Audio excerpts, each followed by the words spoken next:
Greater Noida की posh society में 2 property डीलरों की गोली मारकर हत्या। उत्तर प्रदेश में अपराध बेलगाम है। ग्रेटर नोएडा की एक पॉश सोसाइटी के अंदर कार में बैठे 2 प्रॉपर्टी डीलरों को गोली मार दी गई। दोनों की मौत हो गई। इस दोहरे हत्याकांड को अंजाम देने के बाद आरोपी बड़े आराम से फरार हो गए।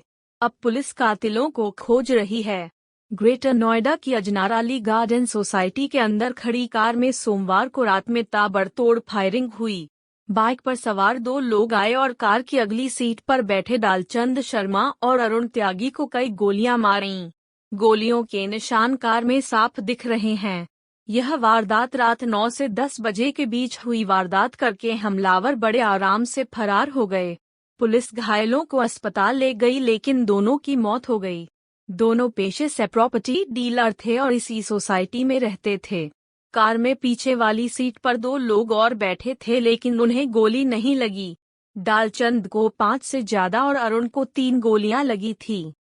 डालचंद के भांजे अमर भारद्वाज ने बताया कि गाड़ी बिल्कुल पार्क ऐसे की गई रखी थी जैसे वह पार्क करवाई गई हो। 2 लोगों ने पहले तो 3-4 बार राउंड मारे, फिर दोनों लड़के अलग अलग साइड से गए। दोनों ने गोली चलाई, फिर वे भाग गए। नोएडा ग्रेटर नोएडा में घर खरीदने वालों के लिए बड़ी खुशखबरी, सर्कल रेट हुए कम। अगर आप नोएडा और ग्रेटर नोएडा में अपना घर लेने का सपना देख रहे हैं तो ये सबसे सही समय है। पहले सुप्रीम कोर्ट के आम्रपाली फैसले ने हजारों घर खरीदारों को खुशी दी और अब गौतम बुद्ध जिला प्रशासन ने रियल एस्टेट को संकट से उबारने और संपत्ति के खरीदारों को राहत देने के लिए मौजूदा वित्त वर्ष में सर्कल रेट नहीं बढ़ाने का फैसला लिया है। कमर्शियल और ग्रुप हाउसिंग संपत्तियों के सर्कल रेट में कमी करने का प्रस्ताव किया गया है। बुधवार को एक प्रेस कॉन्फ्रेंस कर इसका नोटिफिकेशन भी जारी कर दिया गया है। प्रेस कॉन्फ्रेंस को संबोधित करते हुए गौतम बुद्ध नगर के जिलाधिकारी बीएन सिंह ने कहा, मौजूदा वित्त वर्ष में सर्कल रेट नहीं बढ़ाने का प्रस्ताव किया गया है। इसका प्रोविजनल नोटिफिकेशन जारी कर दिया गया है। इस प्रस्ताव पर जो भी व्यक्ति चाहे अपनी आपत्तियां 1 सप्ताह के भीतर दर्ज करा सकता है। उसके बाद इसका फाइनल नोटिफिकेशन कर दिया जाएगा। नई दरें 1 अगस्त से लागू हो जाएंगी। बिल्डरों के खिलाफ नहीं थम रहा प्रदर्शन, खरीदारों का सवाल, हमारा फ्लैट कब मिलेगा। ग्रेटर नोएडा में बिल्डर के खिलाफ विरोध प्रदर्शन थमने का नाम नहीं ले रहे हैं। हालांकि यूपी में नई सरकार बनने के बाद बिल्डर और खरीदारों बॉयर की कई दौर की बैठकें हुई हैं, लेकिन बॉयर्स का कहना है कि इसका जमीन पर कोई असर नहीं दिख रहा है। शनिवार को फिर बिल्डरों के खिलाफ फ्लैट खरीदारों का गुस्सा फूटा। सैकड़ों की संख्या में इन लोगों ने आम्रपाली के दफ्तर के सामने प्रदर्शन किया। इनका गुस्सा 8 साल लंबे इंतजार का है। यह इंतजार उस घर का है जो कागजों पर तो दिखा पर आज तक इन्हें नहीं मिला। बैंक की किश्त और किराए का बोझ सह रहे लोग मांग कर रहे हैं कि बिल्डर पर दबाव बनाकर सरकार इन्हें घर दिलाए।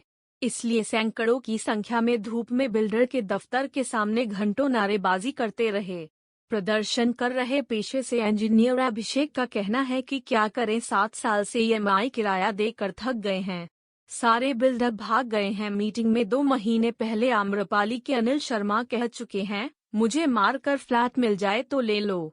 सिर्फ आम्रपाली के ही विभिन्न प्रोजेक्टों में लगभग 30,000 से भी ज्यादा लोगों के फ्लैट फंसे हुए हैं। ग्रेटर नोएडा में गोदरेज प्रॉपर्टीज ने लॉन्च के पहले ही दिन बेची 300 करोड़ की कोठियां। Real estate developer Godrej properties का कहना है कि ग्रेटर नोएडा की अपनी टाउनशिप की लॉन्च के पहले ही दिन उसकी कोठियां 300 करोड़ रुपए में बिक गईं। गोदरेज प्रॉपर्टीज गोदरेज समूह की रियल एस्टेट इकाई है। द क्रेस्ट नाम की यह परियोजना कंपनी की 100 एकड़ जमीन पर फैली गोदरेज गोल्फ लिंक परियोजना का हिस्सा है, जिसे गोदरेज प्रॉपर्टीज इस ग्रुप के साथ मिलकर बना रही है। नोएडा और ग्रेटर नोएडा में द क्रेस्ट गोदरेज प्रॉपर्टीज की पहली परियोजना है। एनडीटीवी प्रॉफिट से बात करते हुए गोदरेज प्रॉपर्टीज के सीईओ एवं प्रबंध निदेशक फिरोज शाह गोदरेज बताते हैं, पहले ही दिन हमने 6 लाख वर्ग फीट जगह बेची। जो कि इसे देश के किसी भी हिस्से में अब तक हुई सबसे अच्छी शुरुआत की श्रेणी में ला खड़ा करता है। वह कहते हैं, विला परियोजना इस तरह से बनाई गई थी कि वे तुलनात्मक रूप से किफायती लगे। हम यहाँ जो कोठियाँ बेच रहे हैं, उनकी कीमत 1 करोड़ रुपए से शुरू होती है। गोदरेज कहते हैं, इस टाउनशिप में 9 होल वाला एक गोल्फ कोर्स होगा। इस टाउनशिप में कई सुविधाएं और खूबियां होंगी, जिससे दिल्ली एनसीआर में अपेक्षाकृत कमजोर माने जाने वाले इस हिस्से में शुरू हुई इस परियोजना की अपनी अलग पहचान होगी। इस रियल्टी फर्म ने नोएडा में 1300 करोड़ रुपए में खरीदी जमीन। रियल्टी फर्म एटीएस इंफ्रास्ट्रक्चर ने एक आवासीय परियोजना और एक क्रिकेट स्टेडियम विकसित करने के लिए करीब 1300 करोड़ रुपए में नोएडा में 125 एकड़ जमीन खरीदी है। भूमि अधिग्रहण के लिए वित्त पोषण के वास्ते कंपनी धन जुटाने की प्रक्रिया में लगी है।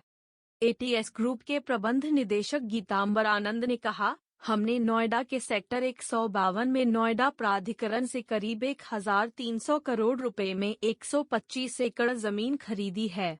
हम एक ग्रुप हाउसिंग परियोजना और एक अंतर्राष्ट्रीय क्रिकेट स्टेडियम विकसित करेंगे। उन्होंने कहा, हम प्राधिकरण को पहले ही करीब 70 करोड़ रुपए का भुगतान कर चुके हैं और करीब 250 करोड़ रुपए अक्टूबर के मध्य तक भुगतान किए जाने की जरूरत है। कंपनी अगले 8 वर्षों में किस्तों में कुल धन का भुगतान करेगी।